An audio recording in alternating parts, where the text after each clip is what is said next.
Adam and Eve, they had this understanding that she brought things to the table that he wasn't. Okay, one of the first questions that we ask couples when they're struggling is simply this. When was the last time you had a high five moment? Okay, what's a high five moment? I told this story before, but you need to see us tell us, so go ahead. Tell your story, girl. Okay, so Grayson was about, I don't know, maybe 5 or 6 months old. And he wakes up in the middle of the night, and as was our routine, Jeff would fake sleep, and I would get up and go deal with the child. I'm an actor. It's okay, I let you. Grayson's sleeping anyway, so you can really do much. But anyway, this particular night, I go in to get him and nurse him back to sleep, and all of a sudden I feel something oddly sticky. And I think, I don't really want to know what this is. I better turn on the light. So I did. That child, I don't even know how it's physically possible. I really don't even know, because he was barely even crawling. He had, I'm going to say it, he had poop everywhere. Everywhere. It was all over him. It was all over me. It was all over the bed. It was all over the bumper. My girls had never done this before. Oh my gosh. This is like a man chop coming out like, yeah, that's testosterone right there. It was not funny. So I'm looking at him in the middle of the night thinking, I can't do this by myself. I don't know what to do. I don't even know where to start. I'm covered. And it's. So I very feebly say, honey, from the end of the house. Pillows over my head. Just like, okay, I got up. All right, but he gets up. I walked in the triage room and she's calling out her tools and that kind of stuff. And guys, I'm going to tell you something.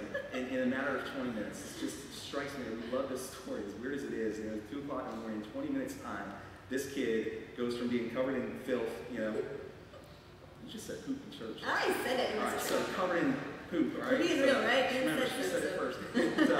And I walk into a room where, it's like a kid's science fair project out here. You thought like she did a lap coat. She's like holding out here like radioactive or something like that. Like, that's our kid. What's enough? And so 20 minutes time, we get him in the bathtub, we get him hosed down, we fire him. You do the bathtub, I take care of the room. It was and the kid, bed sheets are changed, all the toxic waste is outside of the door, and he's back to sleep, sleeping, well, like a baby, like he was, everything. And we walk out of the room, never forget this. It was like this subconscious moment. We just walk out of the room, we're delirious, it's 2:30 in the morning, and we're just going, yeah! We got it done. That's how we roll right there, And listen, I gotta tell you something. It struck me so deeply because I had a couple that came to my office many months ago. They had gone through our marriage prep program from outside of the church, and we get a lot of couples that do that, and they come in and 9 months into their marriage, he'd already moved out. He moved out the night before, but they wanted to work on it. They wanted to make it work. They just didn't know what to do. They didn't know how to do it. And I asked them this. I'm thinking of this story in my head. I'm going, should I tell it? Should I tell it? No, they don't look like the poop story kind of crowd. So I was like, no, I'm going to hold on with that. And I sit them down and I'm going, can I just ask you something? Like, when was the last time you guys worked on something together as a team? Like, you understand that you're part of the body of Christ, but you get to see that in a more magnified level in your marriage. Okay, you get to see these different gifts come out and God put you together to make you stronger. When was the last time you worked as a team? I said, in the last 3 months. Can you think of a good story?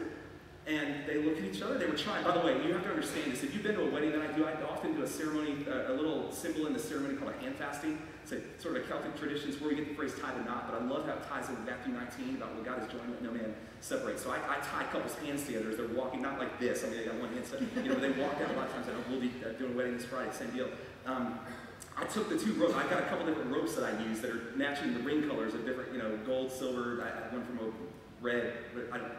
Why do you need to know that? Stop asking. All right. So I sit them down in chairs and I position them toward each other and I tied both of their hands together. And I made them sit together for an hour and just look at each other. Because I'm going, for crying out loud, like, you guys have been back to back for so long. Like, you don't even know what side to side is, let alone your face-to-face moments. You're only 9 months married, but you have that moment in forever.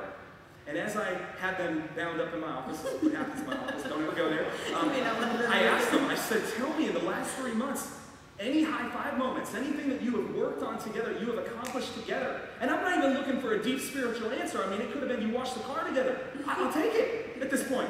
We got out there and we gave the Honda a good job. Okay, great, that's wonderful kind of thing. Nothing.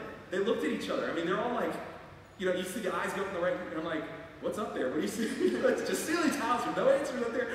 6 months? Nothing. 9 months. Like the entire time they've been married. Nothing. So then I told the story. And then I kicked him out of the office and I said, we've got this big loop road here that's like a mile around our church, whatever. I want you to just go for a walk and just dream. Ask the Lord. Just ask the Lord something. Ask him what he has for you. What does he want you to be dreaming on as a couple? Everything. I'm not going to say that that solved the marriage right there, but I tell you this, it changed the trajectory. Okay? It doesn't solve all the marriage problems right there, but it changed the trajectory because these people, at least at the end of that hour, came back and said, oh my gosh, there's still substance here. There's still a little ounce of loyalty here. Okay? Which is God's design.